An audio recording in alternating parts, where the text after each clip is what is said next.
మరియు వివిధ రాష్ట్రాల రాష్ట్ర కమిటీల ఆధ్వర్యం లోపల ఈ నెల 23న ఢిల్లీలోని జంతర్ మంతర్ వద్ద ఓసీల హక్కుల సాధనకై నిర్వహించే ఓసీల జాతీయ స్థాయి మహాధర్నాకు వివిధ రాష్ట్రాల నుంచి, ఉమ్మడి తెలుగు రాష్ట్రాల నుంచి కూడా అధిక సంఖ్యలో ఓసీలు హాజరు కావాలని చెప్పి మేము ఈరోజు ఈ వేదిక ద్వారా పిలుపునిస్తున్నాం. ఇప్పటికే మేము అన్ని ప్రధానమంత్రి నరేంద్ర మోడీ గారికి, రాష్ట్ర ముఖ్యమంత్రి రేవంత్ రెడ్డి గారికి, అదే ఉమ్మడి ఏపీ సీఎం ఇప్పుడున్న ఏపీ సీఎం చంద్రబాబు గారికి, పలువురు కేంద్ర మంత్రులకు, పార్లమెంట్ సభ్యులకు, తర్వాత వివిధ రాజకీయ పార్టీల అధ్యక్షులకు కూడా మేము ఈ జంతర్ మంతర్ వద్ద నిర్వహించినటువంటి ధర్నాకు హాజరు కావాలని చెప్పి మేము వినతి పత్రాలు, మా డిమాండ్లతో కూడిన వినతి పత్రాలు సమర్పించడం జరిగింది.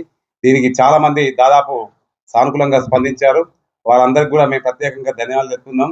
మా ఓసీల న్యాయమైన డిమాండ్లు అయినటువంటి ఈడబ్ల్యూఎస్ రిజర్వేషన్లు చాలా చోట్ల వివిధ రాష్ట్రాల్లో కానీ మన దగ్గర కానీ అమలుకు నోచుకోవడం లేదు. దీంతో ఈడబ్ల్యూఎస్ ఇచ్చిన మన ప్రభుత్వం యొక్క లక్ష్యం నెరవేరడం లేదు. మాకున్నటువంటి మా పేదలైనటువంటి విద్యా ఉద్యోగాల ఉపాధి లోపల వాళ్ళకు ఈ ఈడబ్ల్యూఎస్ రిజర్వేషన్లు వర్తించక చాలా మంది వారు దూరం అవుతారు. ముఖ్యంగా ఈడబ్ల్యూఎస్ సర్టిఫికేట్ జారీ లోపల కూడా కేంద్ర ప్రభుత్వం ఒక విధానం, రాష్ట్ర ప్రభుత్వం ఒక విధానం అని చెప్పి ఇది కావాలని చెప్పి మెరికలు పెట్టి మండల తహసీల్దార్ కూడా దీన్ని వివక్ష చూపుతారు. దీంతో ఏదైనా సర్టిఫికేట్ల జారీ లోపలే అవకతవకలు జరుగుతున్నాయి కనుక కేంద్రం లోపల, రాష్ట్రం లోపల సర్టిఫికేట్ల జారీ లోపల ఒకే నిబంధన విధించాలని, ఈడబ్ల్యూఎస్ అర్హతకు ఒకసారి జారీ చేసిన సర్టిఫికేట్ పరిమితి 5 ఏళ్ళు ఉండాలని, ఈడబ్ల్యూఎస్ వార్షిక ఆదాయ పరిమితి 10 లక్షలకు పెంచాలని, తర్వాత ఈడబ్ల్యూఎస్కు ఏవైతే కేటాయించిన విద్యా ఉద్యోగ ఉపాధి రంగాల లోపల ఆ పోస్టులను కూడా బ్యాక్లాగ్ పోస్టులను కూడా ఈడబ్ల్యూఎస్ వారితోనే భర్తీ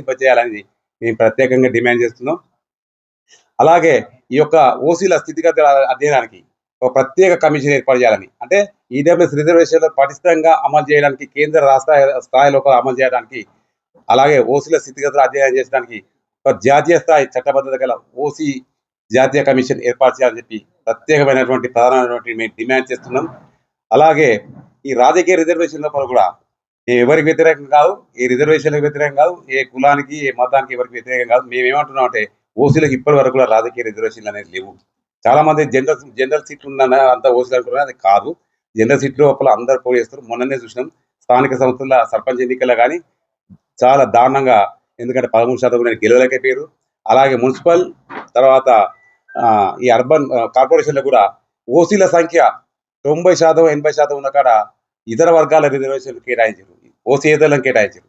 ఓసీయేతరులు ఎక్కువ ఉన్న చోట జనరల్ చేసిరు. దాంతో ఏమైంది, అక్కడ అవకాశాలు లేవు, ఇక్కడ పోటీ చేసినా గెలిచే అవకాశం లేక ఓసీలు రాష్ట్ర స్థాయి లోపల, ఇప్పుడు తెలంగాణ రాష్ట్ర స్థాయి లోపల కనీసం 5% కూడా ఈసారి మున్సిపల్ ఎన్నికల గెలవలేక మనోవేదన గురించి, రాజకీయ అవకాశాల గురించి, అలాగే వివిధ రాజకీయ పక్షాలు కూడా ఓసీల మీద ఒక వివక్షతోని ఆ జనరల్ స్థానాల్లో కూడా ఇతర వర్గాలకు కేటాయించి ఓసీలకు వాళ్ళను అవకాశాలను వమ్ము చేసిరు. దీంతో తీవ్ర స్థాయి లోపల ఓసీలకు అన్యాయం జరిగింది. కనుక ఓసీలకు కూడా 50% దాకా ఉన్నటువంటి ప్రస్తుత రిజర్వేషన్ల లోపల ఓసీలకు కూడా రాజకీయ రిజర్వేషన్లు ఇవ్వాలని చెప్పి మేము ప్రత్యేకంగా డిమాండ్ చేస్తున్నాం. అలాగే ఇప్పుడు రైతులను చూసుకుంటే రైతులకు కనీసం గిట్టుబాటు ధర కల్పించే దాంట్లోపల ఇప్పటి వరకు ఒక స్పష్టమైన విధానం లేదు. కేంద్ర ప్రభుత్వం ఒక కమిటీ వస్తుంది, వాళ్ళ ద్వారా గిట్టుబాటు ధర చేస్తుంది. మేమేమంటున్నాం అంటే గిట్టుబాటు ధర కల్పించి రైతు పండించిన ధాన్యాన్ని తాను భాగస్వామ్యంతో ఉండేటువంటి ఒక ప్రత్యేక చట్టం తేవాలని చెప్పి మేము కేంద్ర ప్రభుత్వాన్ని డిమాండ్ చేస్తున్నాం. అలాగే ఇన్సూరెన్స్ రెగ్యులేటరీ వాళ్ళు కానీ ప్రభుత్వం కానీ నిర్ణయించిన ఈ రైతులకు బీమా 59 సంవత్సరాలు ఒక్కొక్క 60 సంవత్సరాలు ఒక్కొక్క, దీన్ని 70 సంవత్సరాల వరకు సవరించడానికి కేంద్ర ప్రభుత్వం ప్రత్యేకంగా చర్యలు చేపట్టాలని చెప్పి మేము ప్రత్యేకంగా డిమాండ్ చేస్తున్నాం.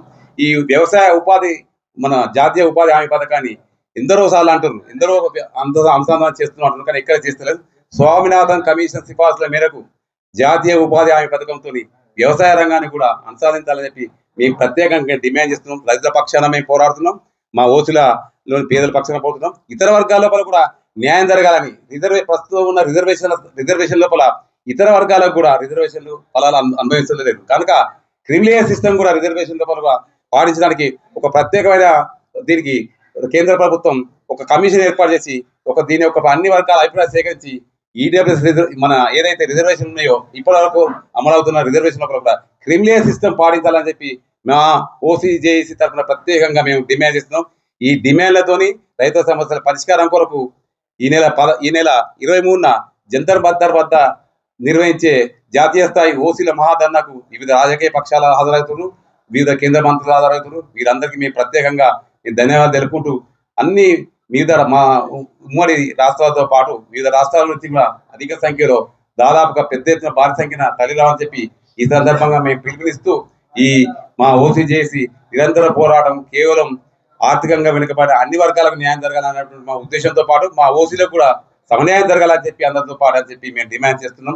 మేము ఎవరికి వ్యతిరేకం కాదు, ఏ రిజర్వేషన్ల వ్యతిరేకం కాదు, అందరికీ సమన్యాయం జరగాలన్నటువంటి ఉద్దేశమే మా ఓసీ చేసి ప్రధాన లక్ష్యం అని చెప్పి ఈ సందర్భంగా తెలియజేస్తూ అందరూ ఈ ఓసీ జేఏసీ ఆధ్వర్యంలో నిర్వహించే 23న నిర్వహించే మహాధర్నాకు పార్టీలకు అతీతంగా మేధావులు, రైతులు, అన్ని వర్గాల వారు హాజరై విజయవంతం చేయాలని చెప్పి ఈ ప్రత్యేకంగా ఈ వేదిక ద్వారా మేము విజ్ఞప్తి చేస్తున్నాం.